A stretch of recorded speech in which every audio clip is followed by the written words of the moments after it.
why Holy Spirit was given? பரிசுத்த ஆவியானவர் ஏன் சபைக்கு கொடுக்கப்பட்டார்? சபை உருவாக ஆவியானவர் இருந்தார். அதற்குள் சபைக்கு மிக முக்கியமான ஆதாரம் ஆவியானவர். ஏன் அப்படின்னா, முதலாவது பார்வையாளர்களாய் இருக்கிற மக்களை மாற்றி செயல்படுகிறவர்களாய் மாற்றின ஆவியானவர். ஸ்பெக்டேட்டர்ஸ், வேடிக்கை பார்க்கிற ஜனங்களில் இருந்து செயல்படுகிறவர்களாய் மாற்றி. சீஷர்கள் முதலில் இயேசு கிறிஸ்து செய்த அற்புதங்களை வேடிக்கை பார்த்தார்கள். பின்னர் ஆவியானவர் வந்து அவர்களை வல்லமையான பாத்திரங்களாய் மாற்றினார். சபைக்கு ஆவியானவர் எதற்கு கொடுக்கப்படுகிறார் என்றால், பார்வையாளர், ஜஸ்ட் லிசனர்ஸ். செய்திகளை கேட்டு கேட்டு ஞாயிற்றுக்கிழமை வருகிறோம், செய்திகளை கேட்கிறோம், போகிறோம் என்கிற நிலை அல்ல ஆண்டவர் வைத்திருக்கிறது. அவர் செயல்படுகிறவர்களாக, நீங்க உங்களுக்குள்ள ஆண்டவர் இறங்கி, பரிசுத்த ஆவியானவர் தேவனே இறங்கி வேலை செய்யும். அதற்கு நான் ஒரு இல்லஸ்ட்ரேஷன், நானா அதை யோசித்தேன், சரியாக இருக்கும் என்று நான் நினைக்கிறேன். ஒரு கார், ஒரு வித்தியாசமான ஒரு அழகான கார் உங்க கையில கிடைக்குதுன்னு வச்சுக்கீங்களேன், அந்த கார் கிடைத்தால் சந்தோஷம். அது போலதான் கிறிஸ்தவ வாழ்க்கை ஒரு புதிய வாழ்க்கை, புதிய மார்க்கம். உலகம் சொல்லுகிறதெல்லாவற்றுக்கும் விரோதமாக வித்தியாசமாக இருக்கிறது தான் கிறிஸ்தவ வாழ்க்கை. அதனால நிறைய பேருக்கு கோபமும் எரிச்சலும் வருத்தமும் வரும்.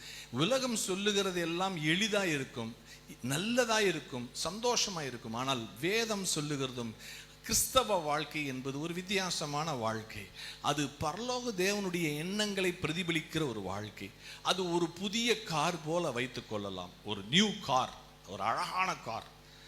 நீங்கள் கிறிஸ்தவர்களாய் மாறும்போது ஒரு புதிய கார் வீட்டில் வந்து நின்று, விலை உயர்ந்த பயங்கரமான ஒரு கார்னு வச்சுக்கோங்களேன், அது உலக பணக்காரர்கள் வைத்திருக்கிற கார் உங்க வீட்டுக்கு முன்பாக வந்து நின்றால் நீங்கள் எவ்வளவு பெருமையாக சொல்லுவீர்கள். நீங்க சொல்லுவீங்க, இந்த காரா எவ்வளவு காஸ்ட்லியான கார் நீங்க வச்சிருக்கிறீங்க அப்படின்னு. அது ஒரு ஸ்டேட்டஸ் மாடலாக, ஒரு எல்லோரும் கேட்டு விசாரிக்கிறதாக, கண் படுகிற காராக நிச்சயமாக இருக்கும். கண்ணை உறுத்துகிற காராய் நிச்சயமாக இருக்கும். இன்னைக்கு கூட மதுரையில் பல பேருடைய கண்களை உறுத்தும் அநேக அழகான கார்கள் உலா வருகிறதை பார்க்கும்போது மனம், பல கிறிஸ்தவர்களுக்கு மனதிலே ஒரு படபடப்பும் ஒரு விதமான ஒரு இதயத்தில் துடிப்பும் வரும். ஐயோ நல்ல காரா இருக்கே அப்படின்னு அதை பார்க்கிறவங்களுக்கு. அதே போல கார், அந்த கார் புதிய கார், நல்ல கார், அது போலதான் ஒரு கிறிஸ்தவ வாழ்க்கை. ஆனால் கார் இருந்தால் போதுமா? கார் இருந்தால் போதுமா? வீட்டுக்கு முன்பால் நின்று 4 தடவை சுற்றி வந்து பார்த்து, என்னுடைய காரை பாருங்கள், என்னுடைய காரை பாருங்கள், எவ்வளவு அழகா இருக்கு என்று சொல்ல, என்னை பாருங்கள், நான் கிறிஸ்தவனாகி விட்டேன், நான் கிறிஸ்தவனாகி விட்டேன், சபைக்கு போகிறேன், திருந்தி விட்டேன், நான் நல்லவனாகி விட்டேன், நான் மிக அருமையாய் ஞாயிற்றுக்கிழமை காலை சபைக்கு போகிறேன், என்னுடைய ட்ரெஸ்ஸை பாருங்க, வெள்ளை ட்ரெஸ், என் தலைமுடியை பாருங்கள், எவ்வளவு அழகாய் டீசெண்டாக இருக்கிறேன். என்னை பார்த்தாலே ஒரு பரிசுத்தவான் போல் தோன்றும். என்னை அல்ல, உங்கள் எல்லோரையும், என்னை எல்லாரும் சேர்த்தே சொல்லுவோம். பார்க்க பரிசுத்தவான், பார்க்க நீதிமான். முந்தி இருந்தது போல் தலைமுடி இல்லை, முந்தி இருந்தது போல் முகம் இல்லை, முந்தி இருந்தது போல் ஆடைகள் இல்லை, நம்மளுடைய உடைகள் இல்லை, நம்மளுடைய நடைகளும் இல்லை, எதுவுமே இல்லை, நல்லா மாறி இருக்கு. ஒரு புதிய கார் போல மின்னுகிறதா நம்மளுடைய வாழ்க்கை இருக்கலாம். ஆனால் கார் இருந்து என்ன பிரயோஜனம்? அது என்ன செய்யணும்? ஓடணும். அதுதான் பரிசுத்த ஆவியானவர் நமக்கு கிருபையாய் புரிய வைப்பாராக. இப்போது நம்ம சபையிலே அநேக அழகான கார்கள் இருக்கிறது. என்ன இருக்கிறது? அழகான கார்கள் இருக்கிறது, மிக அழகான கார்கள். ஒரு காலத்தில் குடித்து கொண்டிருந்தவர்கள், எவ்வளவோ மோசமான பாவங்களை எல்லாம் செய்தவர்கள், இன்று ஆச்சரியமாய் ரிப்பேர் ஆகி புதிய காராய் வந்து நிற்கிறார்கள். நீதானா நீதானா என்று கேட்கும் அளவுக்கு மாற்றங்கள் உள்ள அழகான புதிய கார்கள், பளபளப்பாய் வந்து நிற்கிற கார்கள் போல இருக்கிறார்கள். கார் இருக்கிறது, கார் வந்து இருக்கிறது. ஆனா அந்த காருக்கு என்ன வேணும்?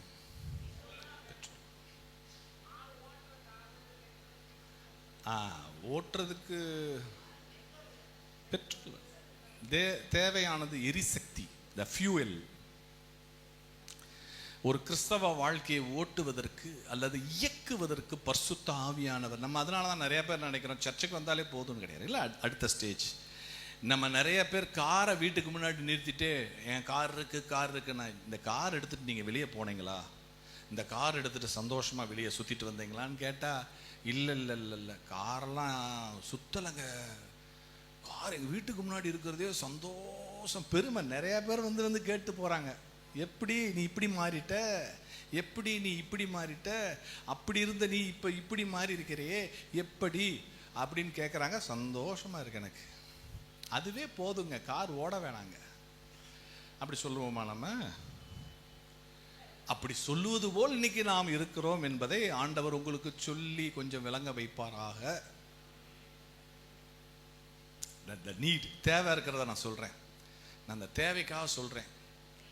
ஆமா, பெட்ரோல் போய் போடணும். ஆனா இந்த காருக்கான பெட்ரோல் வந்து வித்தியாசமான பெட்ரோல். சக்தி இது வந்து சாதாரணமா போட முடியாது, எல்லா பெட்ரோல் பங்க்லையும் கிடைக்காது. இது தேவனுடைய சக்தி, தேவனுடைய வல்லமை. இங்க இருக்க பெட்ரோல் போட்டா ஓடாது, என்ன செய்யாது, ஓடாது. இந்த வாழ்க்கைக்கு, இந்த கிறிஸ்தவ வாழ்க்கைக்கு அநேகமாக உங்களுக்கு புரிந்திருக்கும் என்று நான் நம்புகிறேன். இந்த கிறிஸ்தவ வாழ்க்கை அழகான வாழ்க்கை. நீங்க உடனே தப்பா எடுத்துக்கிறாங்க. வெளியே இருக்கிறவர்கள் பைத்தியம் என்று சொல்லுகிறார்கள், அவங்க அப்படித்தான் சொல்லுவாங்க. நீ கேனை என்று சொல்லுகிறார், கிறுக்கு என்று சொல்லுகிறார், பைத்தியம் பைபிள்ல சொல்லுது பைத்தியம் என்று பரவாயில்ல, அதுவே எங்களுடைய கோல்டு மெடல் என்று சொல்லி சந்தோஷம். நீ பைத்தியம் சொல்லிட்டா நான் கோல்டு மெடல் வாங்கிட்டேன். அதனால நம்மளுடைய பார்வை நல்ல கூர்மையாய் பார்த்து பரிசுத்த ஆவியானவருடைய அந்த வல்லமை தேவை சபைக்கு. காருக்கு பெட்ரோல் இல்லை. அதனால் இந்த நாள் காலையிலே நீங்க அந்த எரிசக்தி இருந்து அந்த ஃபியூயல், அந்த பெட்ரோல் அல்லது இந்த வாகனத்துக்கு தேவையான மிக முக்கியமானது என்னது? பெட்ரோல், டீசல் அல்லது சிஎன்ஜி, வேற என்ன இருக்கு, எலக்ட்ரிக் கார் கூட வச்சுக்கோங்க. ஆனா அதற்கு இயக்குகிற ஒரு வல்லமை தேவைப்படுகிறது. அந்த கார் அழகா இருந்தா பத்தாது, அதுக்குள்ள இயக்கும் வல்லமை தேவை. அந்த வாழ்க்கையை கொடுத்த ஓனர் ஆண்டவராகிய இயேசு கிறிஸ்துவனுடைய ஆவி நமக்குள், அந்த கம்பெனிக்கார் அவர்தான் நமக்கு கொடுத்திருக்கிறார். அவர் ரத்தத்தை சிந்தி நம்மை மீட்டு அழகாக புதுப்பித்து நமக்கு பெயிண்ட் அடித்து அழகாக உற்பத்தி பண்ணி நம்மை கொண்டு வந்து இந்த உலகத்தில் வந்து பார் எப்படி இருந்தவன் இன்னைக்கு எப்படி இருக்கிறான் பார். மைக்க பிடிக்கவோ சாட்சி சொல்லவோ ஜெபிக்கவோ கொஞ்சம் கூட தகுதி இல்லாதவர்களை கர்த்தர் எவ்வளவு அழகாய் வந்து நிறுத்தி இருக்கிறார். ஆனால் நிறுத்தினால் போதுமா? அது ஓட வேண்டும். என்ன செய்ய வேண்டும்? அதுதான் பரிசுத்த ஆவியானவர் என்றாலே இங்கே நாம் கண்கலங்க செய்வது, உணர்ச்சி வசப்பட வைப்பது, ஆராதனை பரவசம் தருவது, இதுதான் நாம் நினைக்கிறோம். கிடையவே கிடையாது. அவருக்கு அதுக்காக நம்மை அழைக்கவில்லை. அவர் என்னன்னா நம்மள ஒர்க்கர்ஸ். நீங்க பாத்தீங்களா வரல, பாத்தீங்களா? என்னது இங்கிலீஷ்ல ஒர்க்கர்ஸ், தமிழ்ல அப்பனா அதுல என்ன வேலை? அதாவது பரலோக தேவனுடைய வேலைகள். பயப்படுற ஆளா இருக்கிறீங்க. பழைய வாழ்க்கை பயம் பயம் பயம் பயம் பயம், எப்பொழுதும் எல்லாவற்றுக்கும் பயப்படுகிற ஒரு நபராக இருக்கிறீங்க. அது பழைய மாடல். ஒரு புதிய மாடல்ல தைரியம்ன்றது தான் புதிய மாடல். அந்த தைரியம், ஆவியானவர் நடுவில் நமக்குள் வந்து நம்ம இறங்கும் போது பயம் வந்து பழைய மாடல். ஆவியானவர் நம்மை நிரப்புறதுக்கு முன்னாடி பழைய கார், நம்ம பழைய கார். அந்த கார் யாருக்கு வேணும்? எல்லோருக்கும் புதிய காரே வேண்டும். புதிய வாகனம் தான் தேவை. ஆனா நிறைய பேர் பழைய காரை வச்சுக்கிட்டு ஓட மாட்டுது. பாஸ்டர் என்னன்னு தெரியல பாஸ்டர், எப்போ பாருங்க தூக்கம் வர மாட்டுது, மனசெல்லாம் படபடக்குது. நீங்க பழைய ஓட்ட காரை வச்சுட்டு சபைக்கு வந்துகிட்டு இருக்கிறீங்க. நான் சொல்றது உங்க வீட்டில் காரை சொல்லலை, உங்க வாழ்க்கை என்கிற டயர் இல்லை, பிரேக் இல்லை, எலி வயரெல்லாம் கடிச்சு வச்சிருக்கு, சீட்டில் உட்காரலான்னா ஓட்டையாயிருக்கு. இந்த காரை வச்சு வேகமாக ஓட ஆசைப்படுகிறது அநியாயம். அதுக்கு பேர் பயம் கார்னு வச்சுக்கோங்க, அல்லது பயம் மாடல்னு வச்சுக்கோங்களேன். ஆனால் புதிய மாடலை ஆண்டவர் ரிலீஸ் பண்ணிட்டாரு. தைரியம்ன்ற ஒரு மாடலை ரிலீஸ் பண்ணியிருக்கிறாரு. அது உங்களுக்குள்ள இருக்கு, அதை நீங்கள் வச்சிருக்கிறீங்க.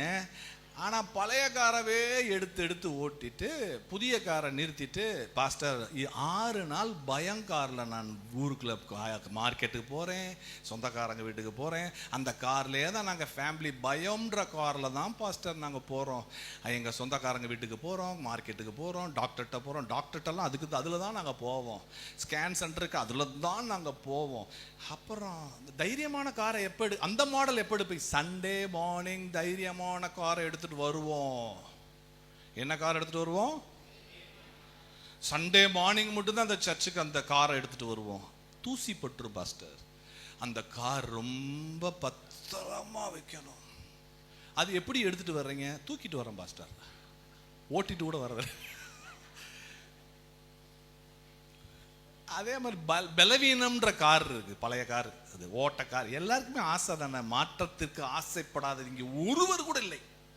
இல்லை பாஸ்டர் நான் காரில் போகிறேன், நான் அடுத்து சைக்கிளில் போகணும் ஆசைப்படுறவங்க யாருமே இருக்க மாட்டீங்களே. நானும் இல்லை, நீங்களும் இல்லை, யாரும் இல்லை. இங்கே யாராவது இருக்கிறீர்களா? பாஸ்டர் நான் நல்ல காரில் போகிறேன், நாளைக்கு சைக்கிள் ஓட்டணும். சைக்கிளில் எக்ஸசைஸ்க்காக ஓட்டுவீங்க, டாக்டர் சொல்லிட்டாருன்னா ஓட்டலாம். அது இல்லை, நான் ரொம்ப மாற போகிறேன் பாஸ்டர், நடந்து போக போகிறேன், பஸ்ஸில் போக போகிறேன், சைக்கிளில் போக போகிறேன். அப்படி யாருமே. ஒரு பைக் இருந்தால் என்ன செய்கிறோம்? அப்படி யாருமே இல்லாதது போலயே ஒரு தோற்றம் இருக்கு. என்ன சொல்றீங்க?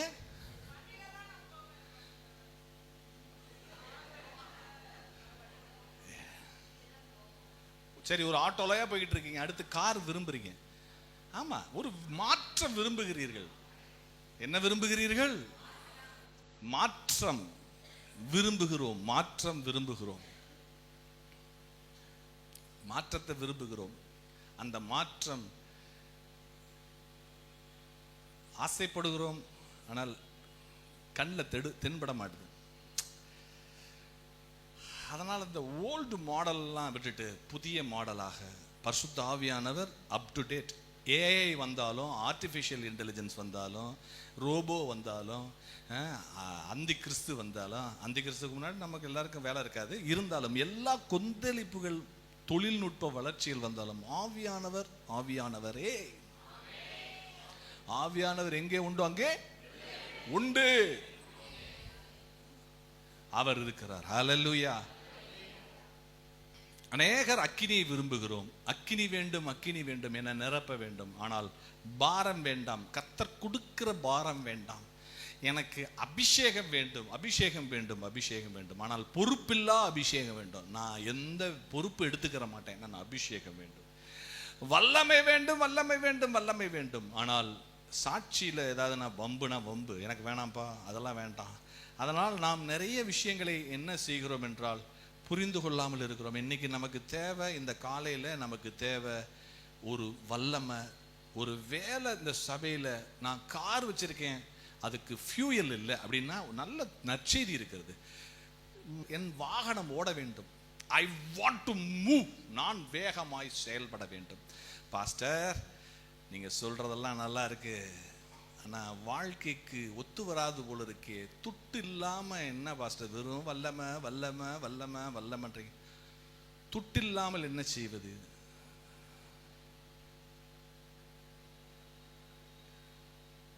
நீங்கள் பேசுவதில் சுவாரஸ்யம் இல்லை, ஏனென்றால் அதில் துட்டு என்கிற பெயர் இல்லை.